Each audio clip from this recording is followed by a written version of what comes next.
காத்திருக்க வேண்டும்.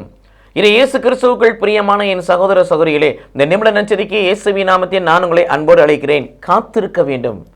யாருக்காக காத்திருக்க வேண்டும்? ஆண்டவருக்காக காத்திருக்க வேண்டும். ஒரு நாளை கடவுள் நமக்காய் உருவாக்கி கொடுக்கின்ற பொழுது நீதிமொழி 8:17 வாசிக்கிறோம், அதிகாலமே தேடுகிறவன் கண்டடைவான். அப்ப அதிகாலமே ஆண்டிடத்தில் காத்திருக்கின்ற பொழுது அவரை கண்டடையக்கூடிய 8:35 நீதிமொழியின்படி வாழ்வை கண்டக்கூடிய பேறு பெற்ற பாக்கியத்தை கடவுள் உங்களுக்கும் எனக்கும் கொடுக்கிறார். ஆண்டவருக்காய் காத்திருக்க வேண்டும்.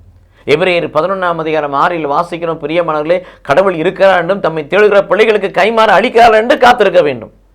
ஒரு காரியத்தை குறித்து செபித்திருப்போம், ஒரு விண்ணப்பத்தை கொடுத்து ஆண்டவரிடத்தில் சொல்லியிருப்போம், ஒரு விதமான காரியங்களுக்காக மன்றாடி இருப்போம், அது நிறைவேறும் அளவுக்கு நம் ஆண்டவர் செய்வார், அந்த காலம் வருகின்ற போது செய்வார் என்று சொல்லி காத்திருக்க வேண்டும்.